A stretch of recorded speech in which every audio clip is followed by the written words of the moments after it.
কয়েকটা খবরই সম্প্রতি সময় খুব আলোচনা হচ্ছে। জুলাই আন্দোলনের 2 বছর পূর্তি হলো, দেশে অনেক আয়োজন হলো, রাষ্ট্রীয়ভাবে পালিত হলো। আহ, মানে আমি আপনাদের দুজনের কাছেই একটু জিজ্ঞাসা করব যে আপনাদের আসলে কি মনে হলো আয়োজনগুলো দেখে, সেখান থেকে আপনাদের কি মতামত বা বিশ্লেষণ। মুস্তাফা ফিরোজ, আপনার কাছ থেকে শুরু করি। না, এটা তো কেন্দ্রীয়ভাবে হয়নি। মানে উচিত ছিল সরকারের একটা কেন্দ্রীয় জুলাই আহ, উদযাপন কমিটি। তো সেটা কেন করলো না আমি বুঝলাম না, শুধু ডক্টর মোহাম্মদ ইউনূসকে নিয়ে আসলো। তো সেখানে তাহলে জামাতের আমিন না কেন বা নাহিদ ইসলাম না কেন, এটা আমি বুঝলাম না। আর ওই যে যার কারণে দেখেন, ওই যে প্রেসিডেন্টের অনুষ্ঠানে কিন্তু বিশৃঙ্খলা হইলো এবং খুব লজ্জাজনক ভাবে এরকম ঘটনা ঘটছে কিনা সাম্প্রতিক কালে, যে বিদেশি মেহমানরা গন্ডগোল দেখে ভয়ে বেড়ে চলে গেল। এটা ভালো হয়নি। আমরা একটা মানে ভালো জিনিস উদযাপন করতে যে বিদেশিদের কাছে এমন ভাবে উপস্থাপন হলো, তার একটা হাস্যকর জিনিস পাইলো। এতে জুলাই যারা একেবারে মাঠে যারা কাজ করলো, এটা তাদের জন্য লজ্জা। আমরা দূর থেকে যারা একটা নিয়মতান্ত্রিক সরকার, একটা নির্বাচনের জন্য দীর্ঘদিন থেকে বলছিলাম, বলতে বলতে এটা নানাভাবে নিপীড়নের শিকার হইলাম, নিগ্রহ হইলাম, চাকরি হারাইলাম, আমরাও কষ্ট পাইলাম যে এটা কি ধরনের একটা এলোমেলো প্রতিষ্ঠান মানে উদযাপন হলো। সবচেয়ে বড় কথা হলো এই যে গণভবনে জুলাই স্মৃতি জাদুঘর, এটা দরকারই ছিল না। এইটা ইউনূস সাহেব তখন একটা শেখ হাসিনার প্রতি তার একটা মানসিক আহ, ইয়ের থেকে, হিংসা থেকে সেটা করছে। এটা জাদুঘরকে জুলাই, মুক্তিযোদ্ধা এবং জাতীয় জাদুঘর মিলায় ওখানে একটা পূর্ণাঙ্গ জাদুঘর করলে ওই জাদুঘরে কেউ যায় না, অথচ ওইটাই হচ্ছে সবচেয়ে ব্যয়বহুল এবং সরকারি খরচে একটা এবং কেন্দ্রে একেবারে। যাই হোক, তারপরে অনুষ্ঠানটাও ঠিক মতন হইলো না। ফলে এটা দিয়ে খুব একটা ভালো অনুষ্ঠান হয়েছে এটা বলা যাবে না। এখন জুলাইয়ের কৃতিত্ব নিয়ে তো দেখছেন, এর মূল কারণ হলো যে জামাত মনে করে তারা করছে, আর এই এনসিপি মনে করে যে তাদের আহ্বানে সাড়া দিছে। যে বলে না যে আপনারা তো 15 বছরে বালুর ট্রাকও সরাতে পারলেন হুম, না, হুম, কি করলেন? আমরা তো হাসিনারে সরাই দিছি। আরে ভাই, বালুর ট্রাক সরাইতে পারলো না তো সে বিএনপি পারলো না। আর শেখ হাসিনাকে সরাইলো তো এনসিপি না বা জামাত না, এটা তো জনতা সরাইলো। পার্থক্য আছে তো। হুম। যতক্ষণ না পর্যন্ত জনগণ একটা আন্দোলনে সম্পৃক্ত না হয়, ততক্ষণ পর্যন্ত পরিবর্তন হয় না। তো যাই হোক, এই মানসিক দৃষ্টিভঙ্গিগত পার্থক্য, লক্ষ্যের পার্থক্য। কেউ চায় গণতন্ত্র প্রতিষ্ঠা হোক, কেউ চায় ইসলামিক তন্ত্র প্রতিষ্ঠা হোক, কেউ চায় তৌহিদি জনতার তন্ত্র প্রতিষ্ঠা হোক। হুম। এইসব মিলায় এই জুলাই গণঅভ্যুত্থানের একটা আহ গণতান্ত্রিক রূপ, সার্বজনীন রূপ, সেইটা এখনো সামনে আসছে না। জি, সবচেয়ে আশ্চর্য ব্যাপার, আমার কিছু কিছু বাম জি, শেষ করি, আশ্চর্যজনক ব্যাপারটা শুনে নিই আর তারপর। কিছু বাম রাজনৈতিক দলও আছে, তারাও দেখি এই ব্যাপারে খুব নিশ্চুপ। তারা কি একদম শেষ হয়ে গেল? আমার মাঝে মধ্যে প্রশ্ন ওঠে। তো এইটা ঠিক না। ধরেন, যেভাবে হোক না কেন, না আপনি মুক্তিযুদ্ধকে নিয়েও বিতর্ক করতে পারেন, জুলাই গণঅভ্যুত্থানকে নিয়েও বিতর্ক করতে পারেন, কিন্তু স্বাধীনতা মুক্তিযুদ্ধ এটা বাস্তবতা, এটাকে মানতে হবে, স্বীকার করতে হবে। এটা ভারতের ষড়যন্ত্র বললে হবে না। আবার হুম। জুলাই গণঅভ্যুত্থানকে এটা উগ্রবাদী জঙ্গিদের ষড়যন্ত্র এটা বললেও চলবে না। যখনই যে আন্দোলনে, যে স্বাধীনতা সংগ্রামে মানুষের অংশগ্রহণ হয়, সেটাকে অবশ্যই শ্রদ্ধা জানাইতে হবে। সেই হিসাবে আমি মনে করি জুলাই গণঅভ্যুত্থানের একটা মানে আরো মানে ঔজ্জ্বল্য হইতো যদি ভালোভাবে এটা উদযাপন করা জি, যেত। অনেকগুলো প্রশ্ন চলে আসছে জনাব মোস্তফা ফিরোজ আপনার কথা থেকে, যে এই যে মানুষের অংশগ্রহণ এবং ষড়যন্ত্র তন্ত্র, এটা নিয়ে একটু কথা বলতে চাই। তারপরে জুলাই ডকুমেন্টারি, সেটা নিয়ে যে হইচই তাণ্ডব হলো, বা জাদুঘরের প্রসঙ্গ বলছিলেন, আমি একটু আনিস আলমগীর আপনার কাছ থেকে শুনে আসি যে আপনার কাছে আয়োজনটা কেমন লাগলো। আর এই যে ডকুমেন্টারি, মানে যেই অভিযোগে শুরু হলো, এটাও একটু একেবারেই প্রশ্ন করে ফেলি যে হইচই শুরু হলো, বিদেশিরা চলে গেল, বলা হচ্ছে এই ডকুমেন্টারিটা আসলে খুবই দলীয় ইতিহাস, মানে দলীয় বিষয়বস্তুগুলো দেখানো হয়েছে, সেগুলোকে হাইলাইট করা হয়েছে, বাকিদের অবদান কম করে দেখানো হয়েছে, বিএনপির দলীয় বেশি ফোকাস রয়েছে। আবার জাদুঘরেও তাদের অভিযোগ হচ্ছে, নাহিদ ইসলামী বলছিলেন যে সেখানে বিএনপি নেতারা কারা নির্যাতিত হয়েছেন সেই বিষয়গুলো বেশি সেখানে তুলে ধরা হয়েছে। আরো বাকি ভারতীয় আগ্রাসন বা আরো অনেক কিছু সেখানে জায়গা পায় নাই। আসলে কি এইখানেও একটা দলীয়করণের জায়গা চলছে কিনা, এই প্রশ্নটা যোগ করে দিলাম। ওই জুলাই আয়োজন আপনার কাছে কেমন মনে হয়েছে তার সাথে? জুলাই আয়োজন আমার কাছে আহ আহামরি কিছু মনে হয়নি। প্রথমত, যে ইউনূসের আমলে যেটা উদযাপিত হয়েছে তার থেকে আরো খারাপ ধরনের বলবো হানাহানি আরো বেড়েছে, মারামারি বেড়েছে, পরস্পরের মধ্যে ঘৃণা বিদ্বেষ বেড়েছে। তো এই তো আপনার বাড়তি আয়োজন ছিল যে জুলাই জাদুঘর, দিবু ভাইও বলছিলেন। প্রথমত এখানে তো জাদুঘরটা বানানোই ঠিক হয়নি, কারণ এটা একটা এমন একটা জায়গা, প্রধানমন্ত্রীর বাসভবন, সেটাকে শেখ হাসিনার বাসভবন মনে করে ওনারা বানিয়েছেন। তো বানানোর ফলে এখন দেখতেছেন যে ওই ছিল না, সেই ছিল না। আপনি একটা রেফারেন্স দিচ্ছিলেন যে কোন নেতা বলছিলেন যে আহ, এই জিনিসটা নাই, তাদের নেতাদের আছে, ওদের নেতাদের নাই। এটা কেন থাকবে? এটা তো জুলাই জাদুঘর। আপনি তাহলে এটার নাম জুলাই জাদুঘর দিচ্ছেন কেন? এটার নাম দেন শেখ হাসিনা বিদ্বেষ জাদুঘর, বা শেখ হাসিনা এরা আওয়ামী দুঃশাসনের দিনগুলো, এগুলা কিছু একটা দেন। তাহলে সেটাতে দাঁড়ায় যে আপনি আছে। তো জুলাই মানে তো জুলাই শহীদদের কথাই থাকবে, সেটাই সেটাই হচ্ছে মেইন বিষয়। এখানে সেই বিষয়টা অনুপস্থিত। এখানে একটা খিচুড়ি বানানোর চেষ্টা করেছে। প্রথমত আমি আরেক জায়গায় বলছিলাম যে এটা জুলাই আহ, জাদুঘরে যে দায়িত্বে ছিল ফারুকি, ফারুকি নাটক তৈরি করে। তো সেও এটাকে মনে করছে, জাদুঘরকে মনে করছে নাটক। এই নাটকের অংশ হিসেবে আপনি যান জুলাই জাদুঘরে ঢুকছেন, দেখবেন যে কয়েক হাজার কবর। কি কবর? এগুলো কোনো কবর নাই। তো মানুষের মাঝে আপনি কি ইমপ্রেশন দিচ্ছেন, কি এত তাত্ত্বিক জ্ঞান দিচ্ছেন যে এটা কবর, কিন্তু কবর না। তারপরে আপনি ভিতরে যান, যেটা শেখ হাসিনার যে, যেখানে শেখ হাসিনা বেশিরভাগ ইউজ করতো, যেটা সোশ্যাল মিডিয়ায় বাইরে আসতো, উনি মাছ ধরতেন ওইখানে। সেখানে আপনি কি করছেন? কতগুলো স্কাল্পচার বানিয়েছেন। কেমন? তাদের বুকের মধ্যে কতগুলো ইয়ে লাগিয়ে দিয়েছেন, ইট পাথর কতগুলো লাগিয়ে কতগুলো মূর্তি বানিয়েছেন, এবং মানুষকে বুঝাচ্ছেন এই শেখ হাসিনা এইভাবে মানুষকে বুকে পাথর মেরে এই যে লেগে ফেলে দিত। এবং সেখানে এবং বর্ণনা করছে লোকজন গিয়ে যে জ্ঞান পাইছে আর কি, তারা যে যেভাবে জ্ঞান অর্জন হচ্ছে ওইখানে। এই শেখ হাসিনা ওই লোকগুলো যখন মরে পচে যেত, তখন ওই ওদের পচা মাংস খাইতো মাছেরা, ওই মাছ শেখ হাসিনা খাইতো। তা আপনি দেখেন যে ইতিহাস শেখানো হচ্ছে সেখানে কত নির্মম, মানে কত ফাজিলামি করতেছে। তো জুলাই জাদুঘর প্রথমত হচ্ছে, আমি যেটা আগে বলছি, এখানে এটা দরকার নাই। আরেকটা হচ্ছে সিকিউরিটি। আপনি দেখেন বলতেছে কোনো সিকিউরিটি লোক নাই, হেন নাই, এটা কদিন থাকবে কে জানে, কি যেভাবে হইতেছে। এবং কেউ কেউ এটাও মন্তব্য করেছেন, যদি আজকে 2000 লোক টিকিট কেটে ভিতরে যায়, আওয়ামী লোক, তারা জুলাই ধ্বংস করার যে চক্রান্তে আছে তারা মনে করে ওইরকম লোকগুলো গেল, তখন এটা সিকিউরিটি কি হবে? তো একটা জাদুঘর বানিয়েছেন, 3 দিনও হয় নাই, তার সিকিউরিটি নিয়ে এত চিন্তা, তার মানে এটা সার্বজনীন কিছু হয়নি। আপনি কিছু রাজনৈতিক বিষোদ্গার করার জন্য এমন একটা জিনিস বানিয়েছেন, যেটা নিয়ে, যেটা কয়দিন চলবে সেটা নিয়ে প্রশ্ন দেখা দিয়েছে। কয়দিন মানুষের মধ্যে এটা আবেগ জাগাতে পারবে? আপনি যদি এই জিনিস, আপনি আমাদের যে জাতীয় জাদুঘর আছে কত সুন্দর মনে করেন, সেখানকে কোনো জিনিস নিয়ে কি কারো মাথা ব্যথা আছে? কেউ কি আপত্তি করছে?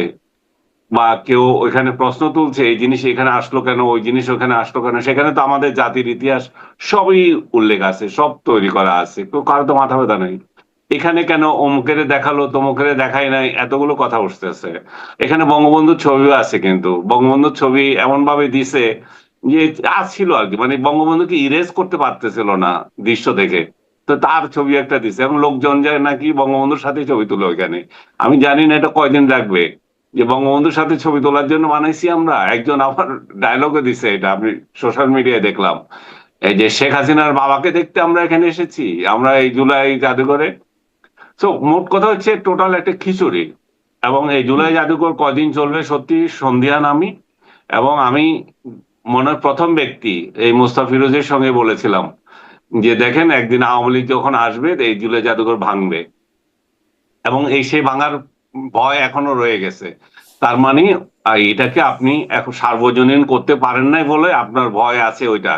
কিন্তু যে যখন মানুষের সব মানুষের পছন্দের একটা জায়গা হয় যখন মানুষ এটা দেখে যে আপনি রাজনৈতিক প্রতিহিংসা দিয়ে একটা কিছু করেন না, ইতিহাসকে রক্ষা করার জন্য করেছেন। এবং জুলাইতে যে সমস্ত ইয়েরা তরুণরা শহীদ হয়েছে তাদের স্মৃতির উদ্দেশ্যে আপনি জেনুইনলি করেছেন, তখন কিন্তু মানুষ এটাকে সহজভাবে নিত এবং অনেক অনেক তথ্য সেখান থেকে নেওয়ার জন্য উৎসাহী হতো। আর আপনি যে তথ্যচিত্রের কথা বলছেন রাষ্ট্রপতির সামনে, এটা তো খুবই বাংলাদেশের জন্য সত্যিকার অর্থে লজ্জাজনক ব্যাপার। বিদেশিদের উপস্থিতিতে এমন কিছু ঘটলো এবং বিদেশিরা সেখান থেকে চলে গেল। তারা এই ইমপ্রেশন নিল যে আসলে বাংলাদেশ কিভাবে চলতেছে, বাংলাদেশের আইন শৃঙ্খলা পরিস্থিতি, কালচার এবং এই যে এই অনুষ্ঠানে যে মব কালচার ঢুকে গেছে, যে কেউ যেখানে যা ইচ্ছা করতে পারে, সেগুলো তো বিদেশিদের কাছে মানে আমরা নিজেরাই তুলে দিচ্ছি ইয়ে করার জন্য, মানে নিন্দা এখানে করার জন্য। এখানে ধরেন আমাদের এমনি এখন ব্যবসা বাণিজ্যতে নানান রকম সংকট চলছে, বিভিন্ন ব্যবসায়িক প্রতিষ্ঠান, বিভিন্ন গার্মেন্টস কারখানা সহ বিভিন্ন বন্ধ হয়ে যাচ্ছে, বেশ কিছু বন্ধ হয়ে গেছে এরকম খবর আসছে। গ্যাস সংকট, বিদ্যুৎ সংকট, বিভিন্ন কিছু এখন মানে এই যে একটা ক্যাওটিক সিচুয়েশন দেখলাম আমরা, বা হইচই তাণ্ডব, বিদেশিরা ভয়ে সেখান থেকে বেরিয়ে গেল বা নিরাপত্তার স্বার্থে, মানে তাদের মাধ্যমে কি মেসেজটা আসলে যাবে? আমাদের কি যথাযথ বিনিয়োগ বা এই বিদেশিদের যে অর্থায়ন থাকে আমাদের দেশে, যেটি আমাদের উন্নয়নে একটা বড় একটা ভূমিকা রাখে, সেখানে কোনো বাধাগ্রস্ত হতে পারে এরকম একটা বিষয়ের কারণে, নাকি আসলে এটা না, অত বেশি? এটা ওই দিনের ঘটনার জন্য যে হয়ে যাবে তা না। এমনিতে যারা যে সমস্ত রাষ্ট্রদূতরা এখানে আছেন, তো তারা তো জানেন বাংলাদেশে কি হচ্ছে, কিন্তু এটা মেসেজ দিল যে কোনো পরিবর্তন হয়নি। ইউনূসের আমলে যে মব সংস্কৃতি ছিল, সেটা একটা নির্বাচিত সরকার আমলেও সেটা এখনো বহমান চলমান আছে। তো একটা নির্বাচিত সরকারের আমলে আপনি যেটার উদাহরণ টানছেন যে বিনিয়োগ বিষয়টা স্থিতিশীল থাকার বা উৎসাহী হওয়ার, সেই ইউনূসের বার্তা যখন এখনো এখানে যায়, তার শাসনের বার্তা যখন, আবহাওয়া যখন এখনো চলে, তখন বার্তাটা খারাপই যায়। কিন্তু আমি বলছি যে শুধু ওই দিনের ঘটনা দিয়ে যায় না, ওভারঅল তো তারা দেখতেছে বাংলাদেশকে। ধন্যবাদ। আমি মোস্তাফিজ আপনার কাছেও একটু এটা জিজ্ঞাসা করবো যে আমাদের দেশের একটা বাস্তবতা তো আছেই, সেটি বিদেশিরা নিশ্চয়ই পর্যবেক্ষণ করছে, কিন্তু এরকম একটা আয়োজন থেকে যখন বিদেশিদের চলে যেতে হচ্ছে নিরাপত্তার স্বার্থে, তাদের কাছ থেকে, বিদেশি কূটনীতিকদের কাছ থেকে নানান বার্তা যায়, ফলে মানে এর বাইরেও আমরা যে একটা আনুষ্ঠানিকতা দেখলাম, এর বাইরেও কোনো প্রভাব পড়ার শঙ্কা কি আমাদের করতে হচ্ছে কিনা? না, সেটা না। যারা কূটনীতিক তারা তো স্টাডি করে বাংলাদেশ সম্পর্কে, এবং একটা ট্রানজিশনাল পিরিয়ড, 5ই আগস্টের পর একটা সরকার আসলো, তারপরে আর একটা সরকার আসলো, এরকম সময়ে একটা মানে অনেক কিছু টার্ন করতে থাকে, তো ঘুরতে থাকে, ঘুরতে ঘুরতে একটা জায়গায় দিয়ে দাঁড়াবে, সেটার জন্য একটু সময় লাগবে। তো এটাকে খুব সিরিয়াসলি তারা নেবে বলে মনে হয় না। এখন কথা হলো সরকার কত দ্রুত তার পারফর্মটা করতে পারে, কত পরিস্থিতি নিয়ন্ত্রণে আনার জন্য বিভিন্ন পদক্ষেপ গুলো তারা অবজার্ভ করতেছে। তারা আরো হয়তো দেখবে 1-2 মাস 3 মাস, তারপরে হয়তো তারা বুঝবে যে মানে এখানে বিনিয়োগ বান্ধব পরিবেশ বা অর্থনৈতিক অবস্থা কি দাঁড়াবে, সেটা হয়তো পর্যবেক্ষণ করবে। এটা সরাসরি আমার মনে হয় না। তবে এটা আমাদের জন্য তো একটা লজ্জার, এটা ভাবমূর্তি সংকট হইলো, তাই না? মানে সেটা ইন্টারিম পিরিয়ডে হোক বা তারেক রহমানের সরকারের আমলে হোক, হইলো তো, দেখলো তো যে তার মানে জুলাই যারা গণঅভ্যুত্থান করলো, এত বড় একটা পরিবর্তন আনলো, যেখানে মানুষের সবার মধ্যেই আমার মানে অনেক সিনিয়র সাংবাদিক আমাকে বলছে যে ভাই আপনি লিখে নেন, হাসিনা যতদিন বেঁচে থাকবে সে ক্ষমতা ছাড়বে না, ফলে একটু বলেন বিএনপিও যাতে এই নির্বাচনে অংশ নেয়, এছাড়া উপায় নেই। তো এইরকম একটা যখন কি মনস্তত্ত্ব সেখানে তার বিপরীতে এরকম একটা ধাক্কা পরিবর্তন, তো সব এলেবেল হয়ে গেছে না? মানে অর্থনীতি, আইন শৃঙ্খলা সবগুলো তো তছনছ হয়ে গেছে। সেটাকে রিভিল করা, সন্দেহ বিশ্বাস, প্রশাসনের মনে করেন 80% উপর সরকার কোনো আস্থা নেই, বিশ্বাস নেই, তারাও সংকুচিত থাকে, পুলিশের অবস্থাও তাই। এগুলি তো পেশাদার প্রতিষ্ঠান হিসেবে দাঁড়াইছিল না। ঠিক আছে, সরকার আসলো, ধাক্কাধাক্কি করলো, ব্রিটেনে যেমন 1 বছর 2 বছর। এত পরিবর্তন হলো, তারপরে মানে আস্থার জায়গাটা তৈরি করা যাচ্ছে না? না না ধরেন না, সবখানেই তো হয়নি। পরিবর্তন, পুলিশে, সেনাবাহিনীর বিভিন্ন পদে, প্রশাসনের সবখানেই তো দেখলাম, বিভিন্ন প্রতিষ্ঠান, সবখানেই তো পরিবর্তন, দলীয় লোকজনও দেয়া হলো। দলীয় লোক দিচ্ছে তো এই কারণে, কারণ মানে যাকেই দিবে বলবে যে এর তো এই জয়েন্ট সেক্রেটারি তো যখন নাকি উপসচিব ছিল, শেখ হাসিনার অমুক জায়গায় নিযুক্ত ছিল, অমুক জায়গায় নিযুক্ত ছিল, সবাই এখন তো দল। তো সুতরাং এই কারণে বিতর্ক। সুতরাং ঠিক আছে, এত বিতর্ক বাদ দিয়ে আমি বিভিন্ন সংস্থার প্রধান হিসেবে দলের লোকদেরকে দিই। এটা খুব একটা ইয়ে না, এটা ব্রিটেন আমেরিকাতে এগুলি হয়। কারণ কিন্তু এর তো একটা প্রবল সমালোচনা বিএনপি করতো, তাই না? মানে আপনাদের সাথে তখনও কথা হতো, তখন বিএনপি তো হ্যাঁ, একটা হ্যাঁ, প্রবল সমালোচনা করতো যে সব প্রতিষ্ঠান দলীয়করণ করে ফেলেছে। জি। একই দাগ কি তাদের উপরও লাগছে না? হ্যাঁ, সেটাই তো, ওই ঐতিহাসিক ভাবে তাদের উপর পড়তেছে। এটা তো এই আজকে প্রশাসনের এই অবস্থার জন্য তো সবগুলো রাজনৈতিক দল, বিএনপি, আওয়ামী লীগ, সবাই দায়ী। কারণ সবাই যার যার মতন করে দল করতে করতে যখনই নাকি একজন এসপি ডিসি হয়, তখন বলা হয় এ কি বিএনপি, এ কি জামাতের, এ কি আওয়ামী লীগের। এই যে একটা দলীয় ভাবে খোঁজা হয়, এইটা হলো সবচেয়ে বিপজ্জনক। এই কারণে আমাদের প্রতিষ্ঠানগুলো দাঁড়াচ্ছে না। এবং এই প্রতিষ্ঠানগুলোর উপরে যদি ভরসা থাকতো, তাহলে এত চুক্তিভিত্তিক নিয়োগের দরকার ছিল না, এত ওই দলের লোকদেরকে বিভিন্ন সংস্থার প্রদান করার প্রয়োজন পড়তো না।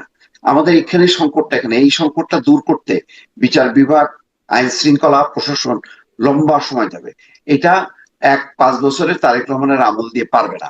ফলে তারেক রহমানের সরকারের এই আমলটা সংকটের মধ্য দিয়ে কিন্তু আসলে অতিবাহিত হবে। আমরা যতই মানে মনে করি না দলীয়করণের কেন। মধ্য দিয়ে অতিবাহিত হবে, জি, জি, যেহেতু জি দলীয়করণ আপনি তাই মনে করছেন। আর একটা কথা বলছিলেন যে আহ, মানে শেখ হাসিনাকে সরিয়ে আপনারা বালুরটাকে সরাতে পারেন না, শেখ হাসিনাকে সরিয়ে মানে শেখ হাসিনাকে সরানোর পেছনে ভূমিকার কথা বা ক্রেডিট টাকার সেটা নিয়ে কথা বলছিলেন। সেটাই এখন তো শেখ হাসিনাকে সরিয়েছে জনতা, কিন্তু এখন খুব আলোচনা হচ্ছে আম, ফরহাদ মজহারের সেই একটা ইন্টারভিউ, সেটি নিয়ে খুব আলোচনা হচ্ছে, যেখানে আসলে তিনি এর আগেও তিনি ইন্টারভিউতে বা বিভিন্ন বক্তব্যে বলেছেন যে শেখ হাসিনা সরকারকে সরাতে আন্দোলন লাগবে না, অভ্যুত্থান লাগবে না, মার্কিনিরাই সরিয়ে দেবে। আবারও এই একই কথা তিনি এরকম বললেন যে কিভাবে আসলে মার্কিনিরা এই সরকার সরানোর পেছনে আছে। আবার নানান রকম বিষয় তো মাঝখানে আছেই। আমরা যে এত অর্গানিক একটা আন্দোলন দেখলাম, শুনলাম, জানলাম, এখন যারা আন্দোলনের পেছনের শক্তিশালী পক্ষ, তাদের কাছ থেকে এরকম কথা যখন আসে তখন আসলে কি মনে হচ্ছে? মানে কতটা জনতা, কতটা রাজনৈতিক দল, আর কতটা মার্কিনি, আর কতটা শেখ হাসিনার অবস্থানের ভূমিকা? দেখেন, যার রেফারেন্স নিয়ে আপনি বললেন, এই লোকটা সুস্থ কিনা আমার যথেষ্ট সন্দেহ আছে। আপনি গত মানে যদি ইন্টারিম পিরিয়ড থেকে শুরু করে আপনি এখন পর্যন্ত তার প্রতিটা বক্তব্য দেখবেন যে মানে বিপরীতমুখী কথাবার্তা, কোনো ধারাবাহিকতা নেই। বিষয়টা আমরা পিছনে যতই আমরা খুঁজি না কেন, মানুষ হচ্ছে আসল। মানুষকে আমরা খুঁজি, পাচ্ছে মানুষ যতক্ষণ না পর্যন্ত আপনি এ ধরেন মানে আওয়ামী লীগ আসবে, এই ডিসেম্বরে আসবে। হ্যাঁ, আসবে। কখন আসবে জানেন? যখন মানুষ নামবে, তখন আসবে। আওয়ামী লীগ নামলে আসবে না। তো ওই অবস্থাটা তৈরি হইতে হবে। এখানে যথেষ্ট পরিমাণের এই জুলাই অভ্যুত্থানকারী এবং তারেক রহমান সরকারের ব্যর্থতা এবং মানুষের যখন নাকি নাভিশ্বাস হবে, তখন মানুষ ছুটে আসবে, তখন শেখ হাসিনা আসবে। আর যদি মানুষ ছুটে না আসে, তাহলে ওই অপেক্ষা থাকতে হবে। এবং তার মধ্যে যদি একটা গুণগত পরিবর্তন করতে পারে, তাহলে এই চ্যাপ্টার শেষ। তখন তারেক রহমানকে অন্য একজনকে ফেস করতে হবে, সেটা শেখ হাসিনাকে না। আর শেখ হাসিনারা, আবার এটা বলি, মানে সেখানে একটা রূপান্তর দরকার, সেখানে অন্য এক নেতৃত্বকে দিয়ে এই নতুন নেতৃত্বের, এই বিএনপি যে নতুন নেতৃত্ব, সেটা ফেস করা দরকার। যাক, সেটা আওয়ামী লীগের হুম। চ্যাপ্টার। কিন্তু আমি বলি কি, এই যে ফরহাদ নাজার সাহেবরা এই ডিপ স্টেট খোঁজে, আমেরিকা খোঁজে, ভারত খোঁজে, এটা খোঁজে, ওইটা খোঁজে, চীন খোঁজে, এগুলি একদম অবান্ত কথা। আপনি যতই খোঁজেন না কেন, মানুষের ইনভলভমেন্ট ছাড়া এটা সম্ভব না। এইটা যুগে যুগে সত্য। পৃথিবীর সমস্ত দেশে, এই যে যন্তর মন্তরে, সেখানেও খুঁজছে না মোদি। এই যে বিদেশিরা এই আইএসআই, না, ধরেন মোদি বিরোধী আন্দোলন হচ্ছে, মোদি তো খুঁজবেই নানান রকম ষড়যন্ত্র, বা শেখ হাসিনা তো খুঁজবেনই নানান রকম ষড়যন্ত্র তার বিরুদ্ধে যখন আন্দোলন হচ্ছে। কিন্তু যারা আন্দোলন করছে, আন্দোলনের শক্তিশালী পক্ষ, আন্দোলনের গাইডেন্সও দিচ্ছে, ছাত্ররা অনেকের তার সাথে সেই যোগাযোগটা আছে। তার স্ত্রী উপদেষ্টাও হয়ে গেলেন যখন এলো, মানে তার কাছ থেকে যখন এরকম একটা খুব শক্তিশালী কথা আসছে, কার কথা তখন বলছেন? কি ফরহাদ মজারের কথা বলছি, ফরহাদ নাজার তিনি তো কিসের আন্দোলনের পক্ষ। না, না, কিসের আন্দোলনের পক্ষ ছিল? ওইরকম পক্ষ ওইরকম ঘরে বসে বসে অনেকে হয়েছে। এগুলি অবান্তর কথাবার্তা। কোনোদিন রাস্তায় কয়েকদিন নামছে, কয়েকদিন ভয়েস শুনছে, আমি তো শুনি নাই। এইগুলি একদম মানে বহুত এই দেশ বিদেশ থেকে এরকম তাত্ত্বিক লোকজন গজাইছে, এইগুলির কারণে মানুষ নামেনি। মানুষ নামছে যখন দেখছে, সবচেয়ে বড় কথা হলো যে লাস্ট নির্বাচনটা যদি ফ্রি ফেয়ার করতে পারতো, অন্তত 50% শেখ হাসিনাকে ওই মানে ক্ষমতাচ্যুত হইতে হইতো না, সে ক্ষমতাই থাকতো। কিন্তু ওই যে করতে করতে মানুষের একেবারে শেষ মানে গলার মধ্যে পা দিয়ে বসে আছে, তখন মানুষ ক্ষুব্ধ হয়ে নামছে। তো তোমার ছাত্রদের কথায় নামবে কেন মানুষ? এটা একটা উপলক্ষ। উপলক্ষ হচ্ছে বিষয়টা হচ্ছে দীর্ঘদিনের ক্ষোভ ছিল, সেই ক্ষোভটা শেখ হাসিনা প্রশমিত করতে পারতো, কিছুই না। একটা নির্বাচনটা অন্তত 50% ফেয়ার করলেও মানুষ মেনে নিত। 18 সালে ইয়ে হয়েছিল না, ভেতরে ভেতরে আমরা জানি না এটা বিএনপি কে কয়টা দেবে, কোন দলকে কয়টা দেবে, এবং এটা তো মেনেও নিছিল। কিন্তু পরে ওই যে লোভ, আওয়ামী লীগের লোভের কারণে এই জিনিসটা নস্যাৎ হয়ে গেল। তা আপনি তখন একবার স্বপ্ন ভঙ্গ করলেন, তারপরে 24-এ এসে আপনি স্বপ্ন ভঙ্গ করবেন। এতটা মানুষকে নিয়ে খেলাধুলা করা ঠিক হয়নি। যার তা তো বটেই, মাসুল তা তো দিতেছে বটেই। এখন শেখ হাসিনার কত রকম তাত্ত্বিক লোকজন গজাইছে, এইগুলির কোনো বিন্দু মাত্র আমার মূল্য নেই, এবং এদের আসলে কোনো সংশ্লিষ্টতা আছে কিনা, সম্পৃক্ততা আছে কিনা আমার সন্দেহ আছে। কিন্তু ধরেন তার সাথে যদি আরো কিছু ঘটনা দেখা যায়, মানে এখন তো আরো অনেক কিছু আসছে। হান্নান মাসুদের সাথে সেই ফোন আলাপ একটা ফাঁস হলো যে আমেরিকান এম্বাসির সাথে যোগাযোগ, বা ধরেন আসিফ মাহমুদ সজীব ভুইয়া তিনিও বলেছিলেন যে আমেরিকান এম্বাসির সাথে তাদের যোগাযোগ হচ্ছে। খুব আমেরিকান এম্বাসি তাদের সাথে যোগাযোগের ব্যাপারটাকে আবার মানে ফরহাদ মজারকে তো আপনি গজিয়ে ওঠা বলছেন, কিন্তু তিনিও বলছেন সেফ হাউসে আসলে ছাত্ররা থাকতো, সেখানে তাদেরকে কি তাদের মাথায় কি ঢোকানো হতো, এগুলো বিষয়ে তিনি বলছেন। মানে একটা কি লিঙ্ক পাওয়া যাচ্ছে কিনা এখান থেকে? আর আমেরিকার পক্ষ থেকে তো দাবি আছে, ডোনাল্ড ট্রাম্পও বলেছেন কত মিলিয়ন ডলার সহায়তা, 29 মিলিয়ন ডলার সহায়তা। আমি এখন বলি, মানে প্রভাবশালী যে দূতাবাসগুলো থাকে, তাদের উইং গুলো, পলিটিক্যাল উইং গুলি কাজই হচ্ছে সমস্ত পক্ষের সঙ্গে কথা বলা, বোঝা, সেই রিপোর্ট গুলো তাদের দেশে পাঠানো, এটা তাদের নিয়মিত কার্যক্রম। এইগুলিকে এখন লিঙ্ক করে যদি ধরা হয়, এত খেয়ে কাজ নেই। বাংলাদেশ এত গুরুত্বপূর্ণ কোনো রাষ্ট্র না যে বাংলাদেশের পট পরিবর্তনের জন্য একেবারে আমেরিকা মানে কি বলে মুখায় থাকবে, কোনো গুরুত্ব নেই। আন্তর্জাতিক অঙ্গনে বাংলাদেশের কোনো গুরুত্ব নেই। ফলে বাংলাদেশের এই রাজনৈতিক পট পরিবর্তনের জন্য তারা তো মরিয়া না। ইরানের শাসন ক্ষমতা তাহলে পরিবর্তনের কি ধরেন জন্য শেখ হাসিনা যেই বয়ানটা ব্যয় করবে, শেখ কিন্তু এখানে হাসিনা যে $1 বয়ানটা বিলিয়ন ব্যয় করবে না ডোনাল্ড ট্রাম্প শেখ হাসিনা বাংলাদেশের যে জন্য। বয়ানটা দিতেন যে যুক্তরাষ্ট্র চায়নি বলে তাকে ক্ষমতাচ্যুত হতে হয়েছে বা ক্ষমতা ছাড়তে হয়েছে, মানে এই ধরনের কথাবার্তা কি, বা আন্দোলনের পক্ষের মানুষ, আন্দোলনের পক্ষে যারা কথা বলছেন, ধরেন এই হান্নান মাসুদ, আসিফ মাহমুদ সজীব ভুইয়া, ফরহাদ মজার বা আরো যারা আমেরিকার, তারা কি আসলে সেই বয়ানকে প্রতিষ্ঠিত করার জন্য মানে কথা বলছে কি? আমি আসলে এটাও আমার মানে আমার কাছে বিশ্বাস মনে হয় না। এই যে শেখ হাসিনাও যেটা বলে আমেরিকার উপর দিয়ে চালায় দিয়ে একটা নিজের এটাকে বৈধতা মানে অর্জনের চেষ্টা করে, যে সে খুব জনপ্রিয়, কিন্তু আমেরিকা ষড়যন্ত্রের কারণে পারছে না। এটা একটা অবাস্তব। এই আন্তর্জাতিক এই বিষয়টা আমার ধারণা আমার চেয়ে আনিস আলমগীর ভালো বলতে পারবে। আমি একটু আনিস আলমগীর কাছেই যাই। পক্ষ বিপক্ষ সবাই এই একই জায়গায় ষড়যন্ত্র দেখে কেন? মানে আন্দোলনের পক্ষের শক্তিও দেখছে, বিপক্ষের শক্তিও দেখছে, একই জায়গা থেকে দেখছে। ষড়যন্ত্র দেখে সবাই আসলে মার্কিন ষড়যন্ত্রই দেখতে পাচ্ছে এখানে, বা মার্কিন তৎপরতাই দেখতে পাচ্ছে। কেউ বলছে ষড়যন্ত্র, কেউ বলছেন তৎপরতা বা রিয়েল হিরো, স্ট্রংগেস্ট হিরো। আমি আনিস আলমগীর আপনার কাছ থেকে শুনতে চাই, আসলে আপনি কিভাবে দেখলেন? আমি দেখছি যে কিছু লোক সত্যবাদী হয়ে গেছে, যে শেখ হাসিনা যখন বলছে এটা আমেরিকান ষড়যন্ত্র, তাকে আমেরিকা এইভাবে চেয়েছিল, ওইভাবে করতে বলেছিল, সে তখন বলে নাই, তখন তার সরকারকে হটিয়ে দেবে, এই যে হুমকি, এগুলা শেখ হাসিনা দীর্ঘদিন থেকে বলছে এবং সেগুলাকে হাস্যরস করা হয়েছে, তাই না? আমরাও সেটাকে সিরিয়াসলি নিয়ে নেই। এখন দেখেন এই ফরহাদ মজার, যিনি শেখ হাসিনার বিরুদ্ধে ছিলেন, তিনি এই বয়ান দিচ্ছেন যে আমেরিকা এখানে জড়িত ছিল, আমেরিকা পদত্যাগ করানোর বিষয়েও তারা একমত করাইছে ছেলেদেরকে, মানে স্টুডেন্টদেরকে, তাদেরকে সেফ হাউসে রেখেছে, সব পরিকল্পনার কথা এখন অকপটে বলতেছে। তারপরে ধরেন ডক্টর ইউনূস, এই মহান দেবতা, যে বাংলাদেশের জন্য কত বড় মহান নেতা ছিলেন, এটা আমরা কেউ ওইভাবে বুঝি নাই, শেখ হাসিনা বুঝেছিলেন। এবং শেখ হাসিনা তার সম্পর্কে এই যে বর্ণনাগুলো দিয়েছিলেন, সেগুলোকে তখন তার 14 গোষ্ঠী উদ্ধার করা হয়েছিল, যারা উদ্ধার করেছে তারা এখন বলতেছে যে ইউনূস যে দুর্নীতি করেছে, গ্রামীণ ফোন, গ্রামীণ ব্যাংক এবং গ্রামীণ কি কি জানি আরো যতগুলো ওর সংগঠন করেছে চুরিদারির জন্য, এগুলো সব সত্য। হ্যাঁ, এবং ইউনূস শখানেক মামলা থেকে রক্ষা পেয়েছে, নিজেকে ইয়ে করেছে, নিজের বিরুদ্ধে যে আহ, আপনার মামলা ইয়ে রায় হয়েছিল সেগুলোকে বাতিল করেছে। তারপরে টাকা পয়সা যেগুলো দেওয়ার কথা ছিল 666 কোটি, সেটা মাফ করেছে। মোট কথা শেখ হাসিনা যাহা বলেছিল অক্ষরে অক্ষরে এখন এই লোকগুলো বলতেছে।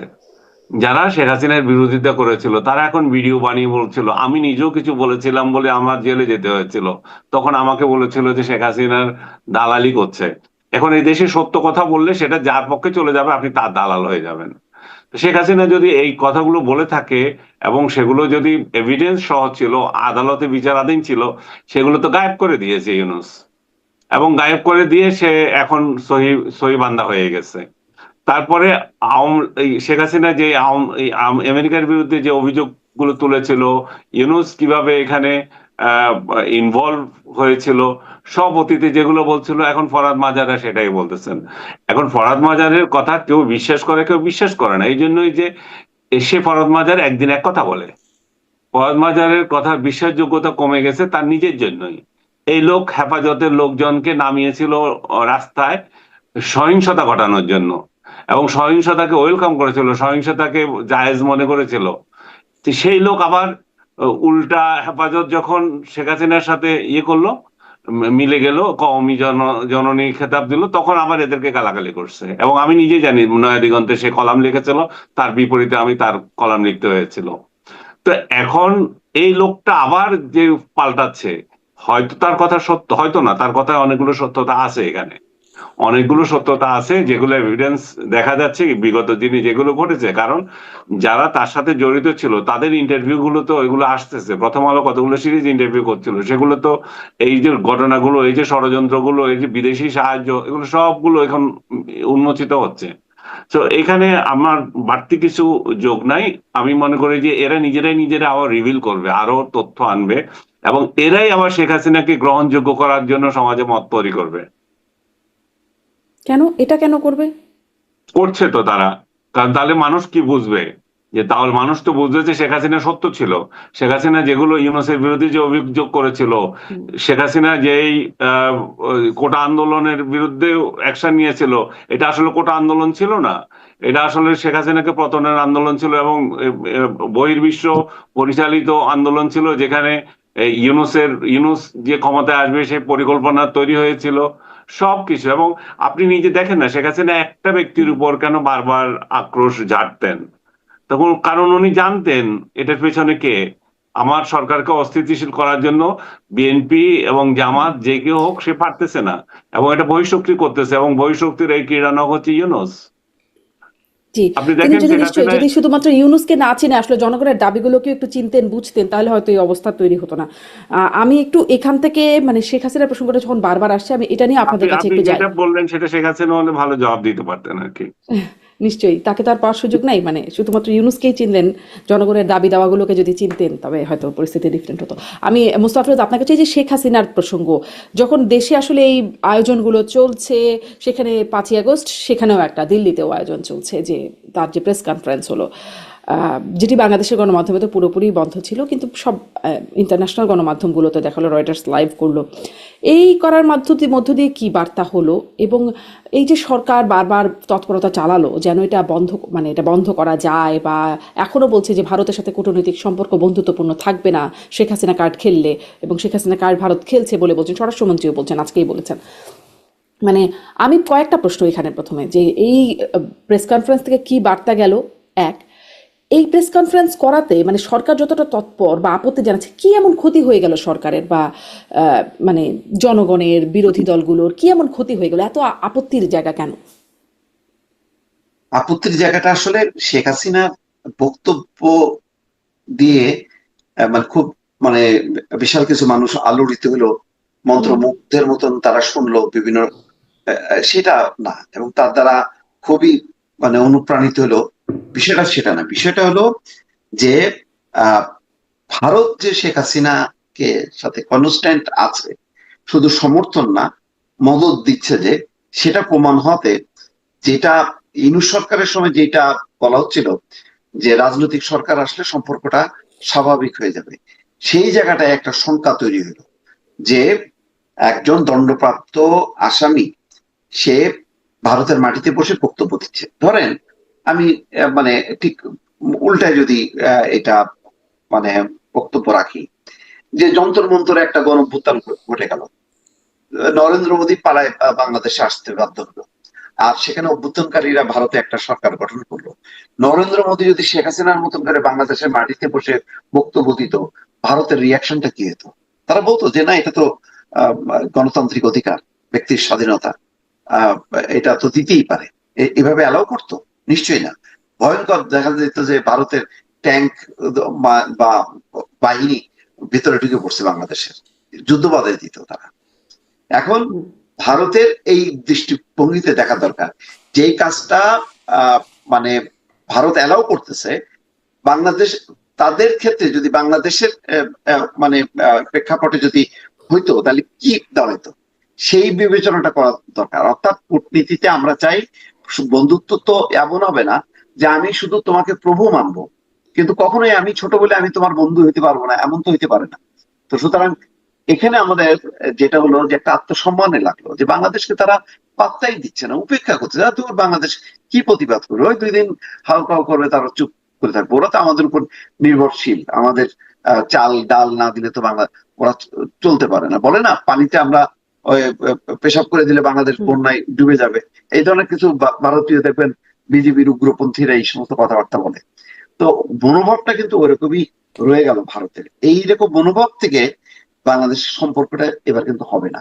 হবে না এই কারণে, কারণ আগে তো ধরেন জনগণ সাপোর্ট না করলেও সরকার সাপোর্ট করতো ভারতের যে কোনো কর্মকাণ্ডকে। এখন তার সেটা করবে না, এখন সরকারও যা, জনগণও তা। তো এইটা তার থেকে আমাদের খুব লাভ হবে, মানে কূটনৈতিক ব্যাপারটাও তো মানে জায়গা শুধুমাত্র আবেগ অনুভূতির জায়গা থেকে, মানে খুব আবেগে লাগলো বা আমরা খুব রাগ করলাম, বিষয়টাতে ক্ষুব্ধ হলাম, না না, বা ভারত হইলে ভারত খুব অনুভূতি কেন, যৌক্তিক ব্যাপার তো। আমি তো যুক্তি দিলাম যে ধরেন অনুপ চেটিয়া আমরা তো হস্তান্তর করলাম না, সেই অনুপ চেটিয়া যদি বাংলাদেশে জানি না তার পজিশন কি, চলে আসে আর প্রতিদিন এসে যদি ভারত নিয়ে এসে যদি এখান থেকে বক্তব্য দেয়, ভারত এটা সহ্য করবে? করবে না তো। নরেন্দ্র মোদী তো দূরের কথা, আমি ছোটখাটো নেতাও যদি বাংলাদেশে আশ্রয় দেয়, রাজনৈতিক আশ্রয় দেয়, আর এখান থেকে সে যদি বক্তব্য দেওয়া শুরু করে, এটা ভারত সহ্য করবে না। তো বাংলাদেশ কেন সহ্য করবে শেখ হাসিনার ক্ষেত্রে? যে আমরা ছোট এই জন্য আচ্ছা ঠিক আছে, আমরা প্রতিবাদ করলে ওরা আবার কি মনে করে, আমাদের চাল ডাল বন্ধ করে দেয় কিনা। তো এটা তো চলবে না। তো এটা তো চলছে তো প্রায় 15, 16, 17 বছর ধরে তো বাংলাদেশ চুপ করেই ছিল। তো এই মানসিকতা থেকে ভারত বের হয়ে না আসলে, বিষয়টা ভারতের হাতেই। ভারত হাসিনা কার্ড নিয়ে খেলছে, এটা সত্য। এই খেলে যদি তারা মনে করে মানে জয়যুক্ত হবে, জয়যুক্ত কি হবে? এখানে বাংলাদেশের সাথে চীনের মানে সম্পর্ক তাহলে আসলে মোস্তাক ফিরোজ, বিষয়টা আসলে ঠিক যদি বলি, তাহলে বিষয়টা ঠিক শেখ হাসিনা বক্তব্য দিলেন বা তার বক্তব্যের কন্টেন্ট বলি বা তার বিষয় না, বিষয়টা হচ্ছে ভারতের সাথে, মানে ভারত এখানে ফ্যাক্টর। অবশ্যই ভারত এখানে আমি শেখ হাসিনার মানে শেখ হাসিনার বক্তব্যের কারণে বাংলাদেশে খুব তোলপাড় হয়ে গেল, এইটা আমার মনে হয় না। কারণ এখানে খুব ফেভারেবল একটা কন্ডিশন আছে। গভর্নমেন্ট কি সরকার কি বিরোধী, সব পক্ষই শেখ হাসিনার ব্যাপারে ঐক্যবদ্ধ। কোন একটা বড় পক্ষ যেমন জামাত বা এনসিপি যদি শেখ হাসিনার পক্ষ নিত, তাইলে কিন্তু সরকার সংকটে পড়তো। অন্তত এখানে শেখ হাসিনার ইস্যুতে যেহেতু সবাই ঐক্যবদ্ধ আছে, এমনকি ভারত যে এই কাজটা ঠিক করেনি এই ব্যাপারে সবাই ঐক্যবদ্ধ আছে। এই কারণে এখানে কিন্তু বিজয় বাংলাদেশের, এখানে ভারতের কিন্তু লস। কারণ ভারতের যে আগের কথা ছিল যে রাজনৈতিক সরকার আসলে সম্পর্ক স্বাভাবিক হবে, এখন দেখবেন যে সম্পর্কটা স্বাভাবিক হইতে যথেষ্ট কষ্ট হবে। এবং এটার ব্যাপারে ভারতকে ওই লোকসভায় যে রিপোর্টটা দিছিল যে ভারতের ভূখণ্ড ব্যবহার করতে দেবে না, এইটা যদি সিদ্ধান্ত না নেয় ভারত, তাহলে সম্পর্কটা আর বাড়বে না। তাতে কি হবে? সম্পর্কটা আরেক দিকে গড়াবে। এটা বাংলাদেশের জন্য ক্ষতি, ভারতের জন্য ক্ষতি। জি। আর এটাও একটু পরবর্তীতে প্রশ্ন রাখলাম যে এত যে আন্তর্জাতিক অ্যাটেনশন পেলেন এটাও বা কেন পেলেন সেটিও আপনার কাছে শুনবো, কিন্তু আমি আনিস আলমগীর কাছেও একটু এই পর্যন্তটা জেনে নিই যে 5ই আগস্ট যখন এখানে নানান কর্মসূচি চলছে তখন ওর ওখানেও কর্মসূচি চলছে, ভারত কি বার্তা দিল, শেখ হাসিনা কি বার্তা দিলেন, আর এর প্রভাব কি হলো? শেখ হাসিনার বার্তাটা অলমোস্ট পুরনো। উনি তার নিজের দল সম্পর্কে যে দৃষ্টিভঙ্গি রাখেন, দলীয় নেতা কর্মীদের সম্পর্কে যে দৃষ্টিভঙ্গি রাখেন, এবং 24-এর গণ অভ্যুত্থান নিয়ে উনাদের যে মূল্যায়ন, যেভাবে ওনারা এটা প্রতিরোধ করতে চেয়েছেন এবং সেটাকে ভুল হয়েছে না শুদ্ধ হয়েছে, সেই জায়গায় ওনারা ওনাদের মতো করেই ছিলেন। কোনো রিগ্রেট নাই এখানে। উনি উনি উনি মনে করেন যে যে ঘটনাবলী ঘটেছিল বা তখন যে সহিংসতা যেটা চালিয়েছিল সরকারের পক্ষ থেকে, এটার বিপরীত কিছু ছিল না। এবং এবং তারা সেই ভূমিকার জন্য আমি আমি দেখি না উনি কিছু বলেছেন পুরো ইয়েতে। কিন্তু একটা জিনিস এখানে দেখতে হবে যে ভারত তো বলেছে যে এটা আমাদের, এটার সাথে আমরা কোনো সম্পৃক্ত না। এটা শেখ হাসিনার বক্তব্য বা শেখ হাসিনা দিচ্ছে, বাংলাদেশের অভ্যন্তরীণ ইস্যু না। আপনি যদি এটাকে সূক্ষ্মভাবে দেখেন, আসলে সে জায়গায় ভারত কে আপনি খুব যে দায়ী করতে পারবেন তা না। সেটা হচ্ছে যে বাংলাদেশের ব্যাপারে তো ভারত কোনো মন্তব্য করে না।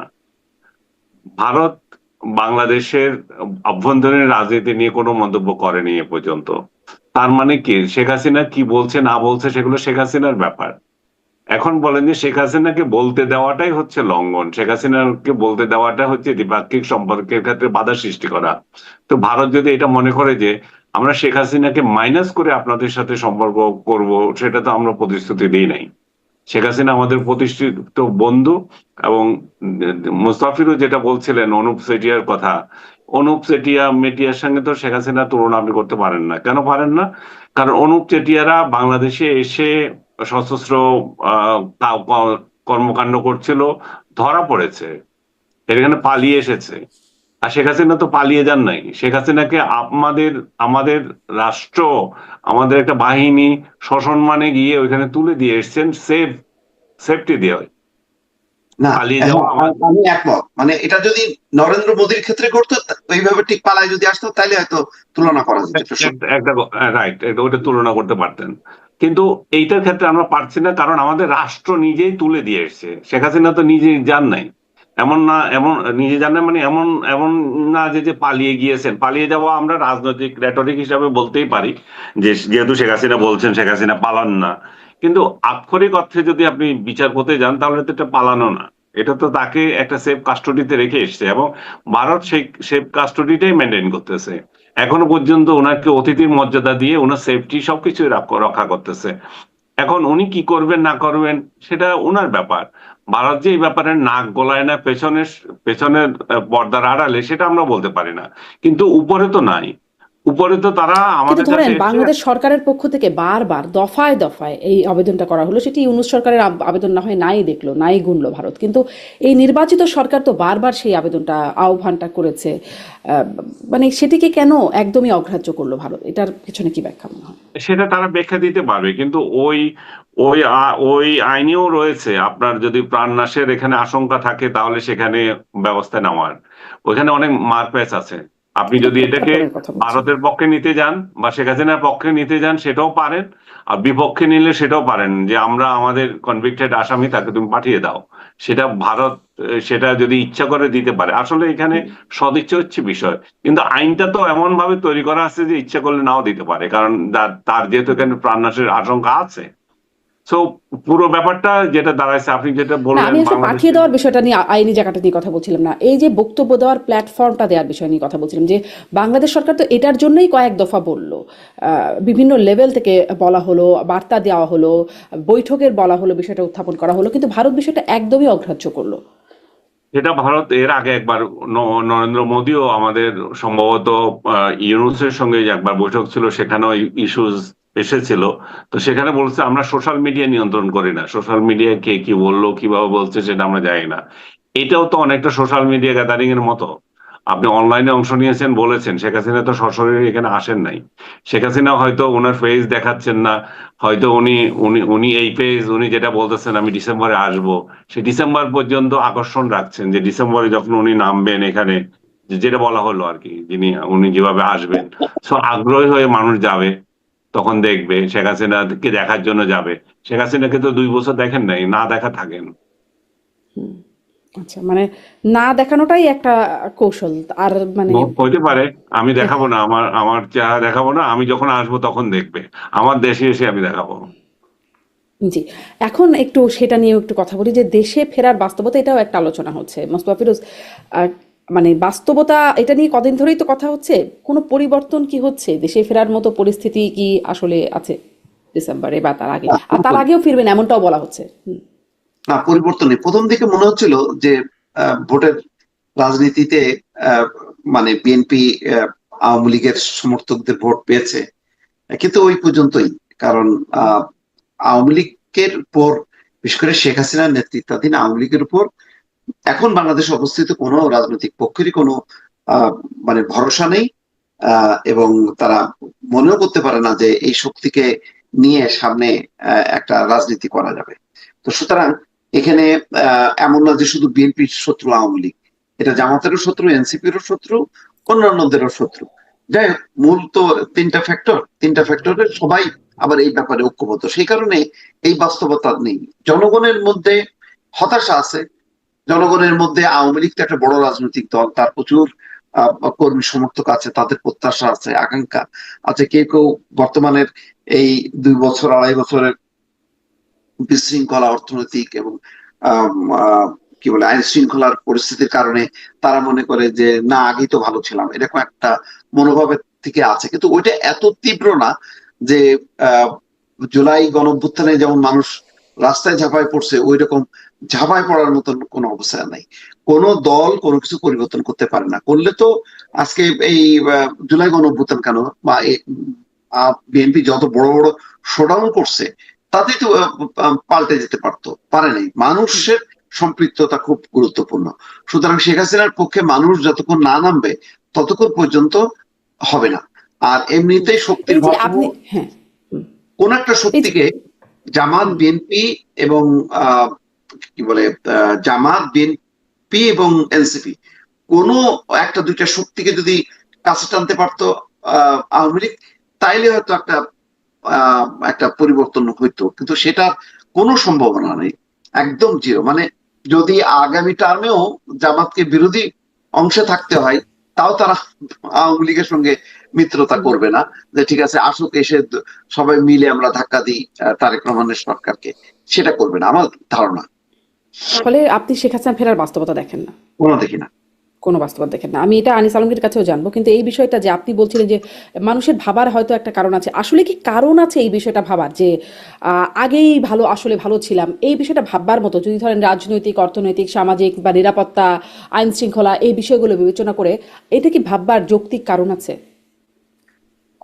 না, ও, তো হ্যাঁ, না, আমি একটু এটা শুনে আনিস আলমগীর আপনার কাছে আমার দুটো বিষয় একসাথে এসে যাবে, যে মুস্তাফা ফিরোজের কাছ থেকে শুনে শেষ করি। না, না, সেটা নেই। আমি তো এটা বলছি তো, এই এই যে একটা 15 বছরের একটা আহ, আহ, পর, যে জায়গায় অর্থনীতি, যে জায়গায় প্রশাসন, যে জায়গায় আইন শৃঙ্খলা সব রেখে দেওয়া হয়েছে, এইটাকে আহ, মানে পরিবর্তন করে সরকার তার অনুকূলে, মানে একেবারে যদি দলীয়করণও বলি, সেই দলীয়করণ করাটাও কঠিন, আবার পেশাদার হিসেবে দাঁড় করানোটাও কঠিন।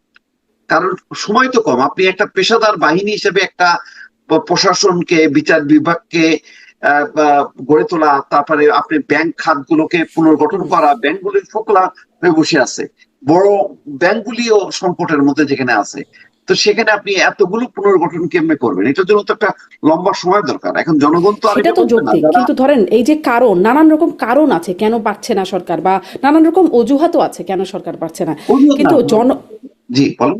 মানে জনগণের কাছে, মানে জনগণ তো হয়তো কারণ বা অজুহাতগুলো খুব বেশি ভালো বুঝতে পারার চেয়ে তারা আসলে সমাধানটা খোঁজে। সেখান থেকে আমার, মানে আপনার কাছে এই প্রশ্নটা, এটা ভাববার মতো। জনগণ তো এত হয়তো বিশ্লেষণ করবে না যে কি কি কারণে সরকারের এখানে ব্যর্থতা আছে, কিন্তু মানে জনগণের এটি ভাববার, এই অবস্থানে বা এই এই কনক্লুশনে গিয়ে পৌঁছানোর সুযোগ হয়ে গেছে কিনা বা হতে যাচ্ছে কিনা যে আগেই ভালো ছিলাম। না না, সেটা হয়তো কিছুটা বাড়ছে, কিছুটা বাড়ছে, কিন্তু ওইরকম ভাবনা আসে নাই আচ্ছা। যে এটার কারণে একেবারে শেখ হাসিনার জন্য আকুল হয়ে বসে আছে, শেখ হাসিনা আসা মাত্রই না সেটা না ভাবুক, মানে এই জাস্ট এতটুকু যে এটা কি মানুষের মনে হতে পারে কিনা, অর্থনৈতিক, সামাজিক, রাজনৈতিক, নিরাপত্তা, আইন শৃঙ্খলা, সবকিছু মিলিয়ে যে না না শেখ হাসিনার হতাশা আমলে আছে, ভালো কিন্তু ছিলাম, সেটা বা সেটা হতাশা এই আছে অন্তর্বর্তী মানুষের, সরকারের আমলে কিন্তু ভালো সেটা ছিলাম বা এখন আওয়ামী ভালো। লীগের জন্য, সেটা আওয়ামী লীগের জন্য না, তাদের প্রত্যাশা যে তারেক রহমানের সরকার ভালো করুক, নিশ্চয়ই। সেইটা বরং কিন্তু ভালো যে হচ্ছে না এই কারণে হতাশা আছে। কিন্তু এই হতাশার কারণে আচ্ছা ঠিক আছে, আওয়ামী লীগই তো ভালো ছিল, আওয়ামী লীগই আবার চলে আসুক, ওই শাসনটা আমরা দেখতে চাই, এইটা মনে করে না।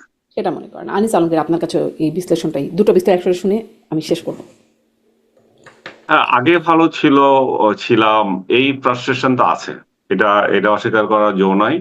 দলীয় সুযোগ সুবিধা যারা পাচ্ছে, যারা ইউনূসের আমল থেকে বর্তমান আমল পর্যন্ত ফুলে ফেঁপে বড়লোক হয়ে গেছে, এবং যারা রাজনৈতিক সুবিধা পাচ্ছে, যাদের কোনো অন্য কোনো ইয়ে নাই, আপনার আঘাত নাই, কিন্তু রাজনৈতিক বিশ্বাসের জন্য আওয়ামী লীগ বা অন্যান্য সেক্টরের লোকজন বা মত মত মত মানে ভিন্ন মতের জন্য যেভাবে একঘরে হয়ে গেছে, এবং দ্রব্যমূল্য যেভাবে বাড়ছে, গ্যাসের সংকট, তেলের সংকট যেভাবে একটার পর একটা আসছে, তাতে সাধারণ মানুষের জীবনযাত্রা কিন্তু নাভিশ্বাসের অবস্থা হচ্ছে। তো সেই জায়গা থেকে সাধারণ মানুষ ভাবতেই পারে, কিন্তু এই যে আগে তো ভালো ছিলাম, কিন্তু দিবু ভাইয়ের সাথে আমি একমত। আগে ভালো ছিলাম তার মানে এই নয় যে আমরা আওয়ামী লীগকে চাচ্ছি। আসলে মানুষ, আমাদের সিংহভাগ মানুষ কি চায়, যে রাষ্ট্র ক্ষমতায় কে আছে ভাই, এটা আমার দেখার কিছু আসে যায় না। কিন্তু আমাদের অনেকে মনে করে যে বোধহয় আসে যায়, সাধারণ মানুষ এগুলো কিছু আসে যায় না। 17 বছর ছিল না 20 বছর ছিল শেখ হাসিনা ক্ষমতা, সেটা বিষয় না। তারা ভালো ছিল কিনা সেটা হচ্ছে বিষয়। তাদের অধিকারগুলো ঠিক ছিল কিনা, তারা যখন দেখেছে তাদের ভোটাধিকারের সংকট হয়ে গেছে, তারা যখন দেখছে যে এক না এক এক একমুখী হয়ে গেছে, অর্থনীতি ফোকলা হয়ে যাচ্ছে, তখন তাদের গায়ে লাগছে। তাদের ওই সময় তো দ্রব্যমূল্যের সিরিয়াস অবস্থা ছিল, ওইখানে যে ইয়ে ছিল তা না। তো মানুষ চায় যে পরিবর্তনটা চায় নিজের স্বার্থে, নিজে ভালো থাকতে হুম। পারছে কিনা, রাষ্ট্র ক্ষমতায় কে ছিল কে থাকবে এগুলো নিয়ে মাথা কামায় না। এখনো তাই হচ্ছে। এখনো দিন দিন ফ্রাস্ট্রেশন বাড়তেছে যে ভাই বাজারে যাচ্ছি, যে হুম। যে টাকার মান কমে যাচ্ছে। সবচেয়ে বড় হচ্ছে বেকারত্ব। এই দেশে 5 আগস্টের পরে যে বেকারত্ব সৃষ্টি হয়েছে, যেভাবে গার্মেন্টস থেকে বিভিন্ন ইন্ডাস্ট্রি বন্ধ হয়ে যাচ্ছে, যেভাবে বিনিয়োগ কমে যাচ্ছে, সেটা তো কোনো উন্নতি হয় নাই, বিন্দু মাত্র উন্নতি হয় নাই। তো আপনি যখন এই একটা চিত্র আহ, আনিস আলমগীরের সাথে একটু যোগ করি। এই জি, যে গতকালকে একটা খবর দেখলাম, 200 মানুষকে অভিবাসী গ্রিসে যাচ্ছিল তারা, আটক হুম, করার পরে দেখা গেল বেশিরভাগই হচ্ছে বাংলাদেশি, এবং তারপরে এর অবস্থানটা হচ্ছে সুদানের। তাহলে আমরা কোন জায়গায় আছি এটা তো বোঝা যায়। এটাই। হুম। তো মানুষের ওই ফ্রাস্ট্রেশন বেড়ে যাচ্ছে। রাষ্ট্র ক্ষমতায় কে আসবে, আওয়ামী লীগ আসবে কি না আসবে সেটা না, এখন আওয়ামী লীগের প্রসঙ্গ কেন আসে? তাহলে এরা বাদ গেলে কে আছে? তো আওয়ামী লীগে আছে, সেই জন্য আওয়ামী লীগের প্রসঙ্গ আসে। কিন্তু এটাতে this is not love for Hasan but hatred to Yazid, একটা ফ্রেজ আছে, হুম। সেটাই। যে আমি যে এদেরকে ও ও আওয়ামী লীগকে ভালোবেসে এদেরকে অপছন্দ করছি সেটা না। হুম। আমার আসলে আর উপায় নাই, আমি আমার নিজের স্বার্থে জি। এটা করতেছি। জি। তো সেদিক স্পষ্ট। থেকে আপনি এটাকে অস্বীকার করার উপায় নাই যে মানুষ হুম। ফ্রাস্ট্রেটেড না, মানুষ আগে ভালো ছিলাম সেটা বলছে না। জি, একদম স্পষ্ট। একদম এক এক লাইন বা দুই লাইন করে একটু শুনতে চাই। রাষ্ট্রপতি নির্বাচনের তফসিল ঘোষণা হয়েছে, সংসদের বিশেষ অধিবেশন ডাকা হয়েছে। মানে রাষ্ট্রপতি আসলে কে হতে পারেন? ডক্টর ইউনূসের নাম শোনা যাচ্ছে, মির্জা ফখরুলের নাম তো শোনা যাচ্ছেই। ডক্টর ইউনূসকে বেশ ইদানিং অ্যাক্টিভও মনে হচ্ছে, বা জনাব তারেক রহমান মাননীয় প্রধানমন্ত্রীর সাথেও দেখা যাচ্ছে বিভিন্ন আয়োজনে। কি মনে হয় আসলে রাষ্ট্রপতি নির্বাচনে দৌড়ে এগিয়ে কে? আনিস আলমগীর। আমার মনে হয় যে রাষ্ট্রপতি নির্বাচনের দৌড়ে আহ সরকারি দলেরই কেউ একজন হবে। আর মানুষ যেটা ভাবে সেটা হচ্ছে যে ফেব্রুয়ারিতে গিয়ে যে তারেক রহমানের সঙ্গে যে বৈঠক করে আসলেন ইউনূস, ইউনূস একটা ফেক বিদেশ ভ্রমণ নাম দিয়ে তারেক রহমানের সাথে যে চুক্তি করে আসলেন, এটা অভাবনীয়। এটা বিরোধী দলের সাথে সরকার গিয়ে চুক্তি করে আসে, এবং এই চুক্তির নেপথ্যে ছিল যে ইয়েকে আমাদের খলিল সাহেবকে পররাষ্ট্রমন্ত্রী বানানো আর ইউনূসকে রাষ্ট্রপতি বানানো। বাট যদি চুক্তি করেও থাকে, ইউনূসের এমন অবস্থা এখন, ইউনূস এমন এমন এমন ঘৃণার জন্ম তৈরি করেছে এবং এত ঘৃণার সংস্কৃতি তৈরি করেছে, দেশটাকে যেভাবে ধ্বংস করেছে, চুরি দাঁড়ি করে নিজের স্বার্থ ছাড়া কিছুই করে নাই। সেই প্রেক্ষিতে তাকে রাষ্ট্রপতি করা বিরাট একটা রিস্কের ব্যাপার হবে। আর আপনি বলছেন তাকে সক্রিয়, কোথায় সক্রিয়? আমি যে জুলাই জাদুঘর উদ্বোধন করতে গিয়েছে সেই ভিডিও দেখলাম যে নিতাই রায়ের গায়ের উপর এক হাত রাখছে আর আরেক হাত যে ওই ওদের রাশেদ এক হাত ধরছে, সে হাঁটতে পারে না। মানে ক্ষমতা লিপ্সা কি পরিমাণ হলে এটা হয় যে এই বুড়ো হাঁটতে পারতেছে না, তারপরেও তার নাম ইয়েতে সে ঘুরঘুর করছে আমেরিকার লবি ধরা, অমুকের লবি ধরা, যাতে করে আবার রাষ্ট্রপতি হতে পারে। বাট আমি মনে করি যে সরকার যদি তাদের সিঙ্ক্রোনাইজেশনের জন্য, রাষ্ট্র পরিচালনা তাদের সুবিধার জন্য তারা তাদের লোককে নির্বাচিত করবে। অনেকে মনে করে যে না, আমেরিকা থাকলে, ইউনূস থাকলে আমেরিকা আমাদের কি দিয়ে দেবে, বিদেশের সাথে কেমন জানে হয়ে যাবে। সেগুলো তো আমরা দেখেছি, 18 মাস দেখছি না তারে দিয়ে সে ঘোড়ার ডিম কি করেছে, সে নিজের স্বার্থ আনিস ছাড়া তো আলমগীর, কিছুই করে ধন্যবাদ। নাই।